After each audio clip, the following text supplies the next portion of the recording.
Don't pay a quarter, don't pay a dime, don't pay a penny, don't waste your time. If half a penny is all he asks, don't give him any. Lay off his tracks, my half a penny is what he'll say. Still a steep price, just walk away. Good afternoon, Hit Nation, folks, folkettes, and everything in between and beyond. My name is Roy, the host of Mahapneys. Let me get my gator as well as I can. And the host of My Worthless Half a Penny. Follow us, by the way, I never say that. I'm going to start saying that again. Follow us on Facebook. We have a good following.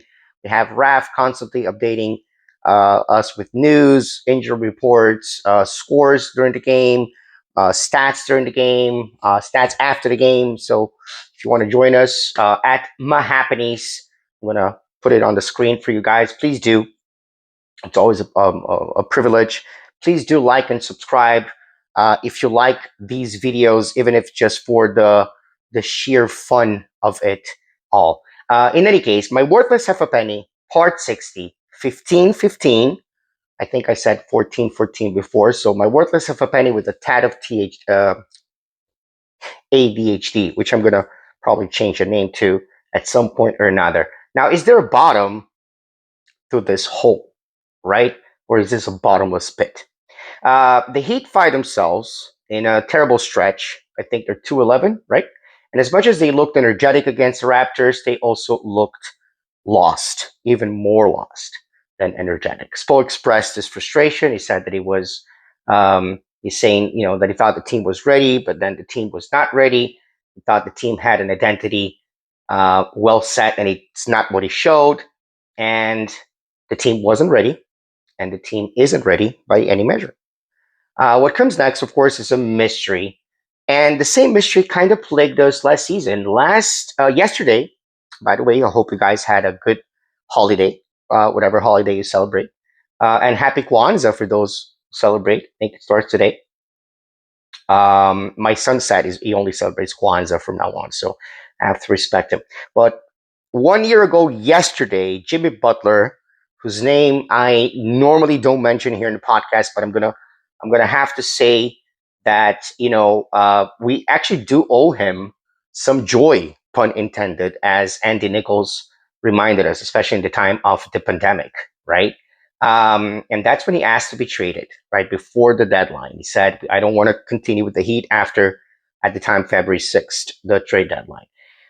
We had no identity without him. And when he was playing the way that he was playing, of course, we didn't have any identity. We didn't find it after he left, but we did play better, finishing the season again as a play-in contender. 2 games to play, winning both to get to the playoffs, and then being humiliated by the Cavaliers.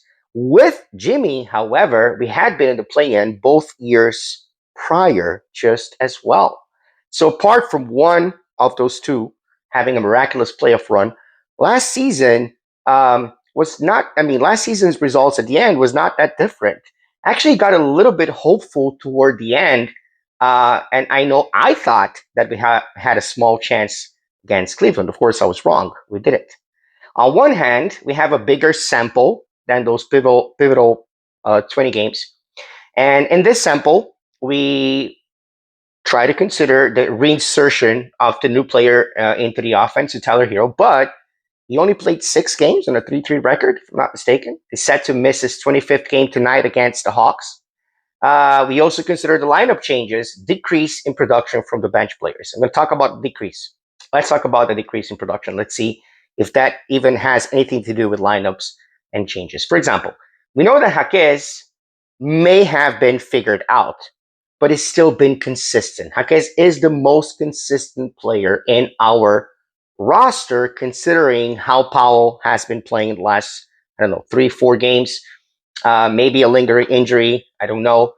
Fontecchio never truly improved. He was one player in the beginning of the season, and he's a completely different player now.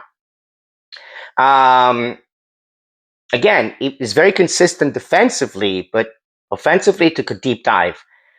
Drew Smith is another player who's very consistent defensively, but very inconsistent offensively. So it's very difficult to keep him on the floor when we need scoring. Kaz Yakuchonis has not. We don't have a sample size big enough to know. He looked lost sometimes and had some painful moments, which again, this is what every rookie has to go through. And we don't know if he's going to play again or if he's going back to the G League, because we know that Pelle Larsson is probable tonight.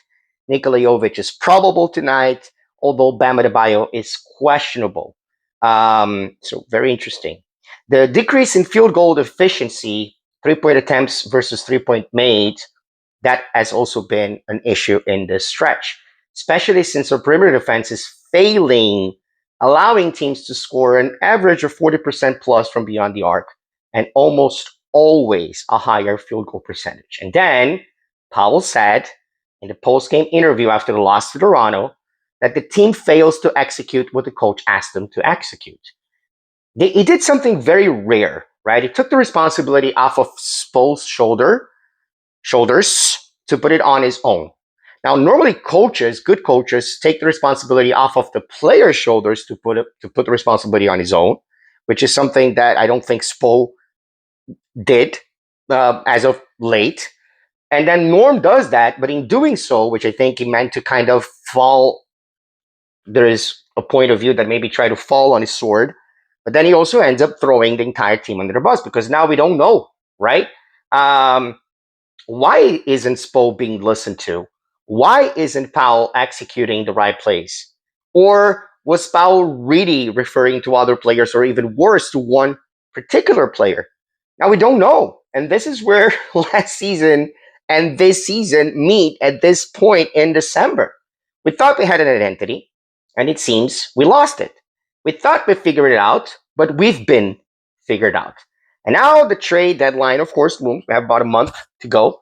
And we don't know whether the front office will do anything, even laterally, because we're not even sure what exactly is available. And who would truly help us if not a whale, right? For example, we need a true PG. Who's available? We need more size. Who's available? We need someone who scores at will, like Terry Rozier.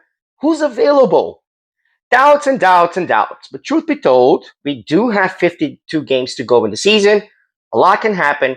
So just keep watching the circus, either when he burns or when he makes the audience's laughter worth the high price of the ticket.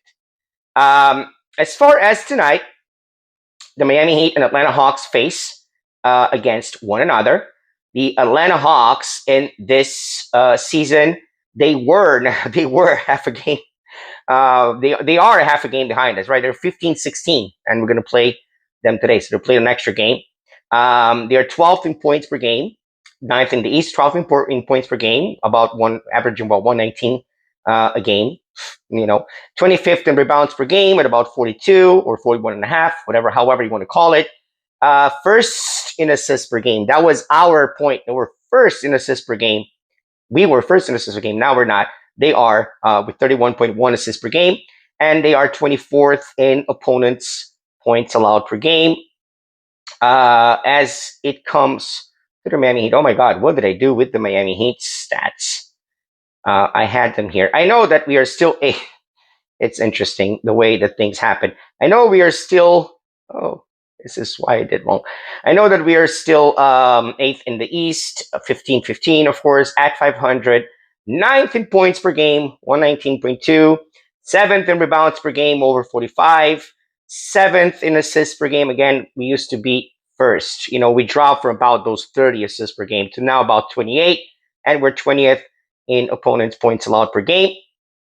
As far as who's going to play, we know that Tyler Hero is out. We know that Bam Adebayo and Keshad Johnson are questionable, and Pelle Larsson and Nikola Jovic, as I said, are probable.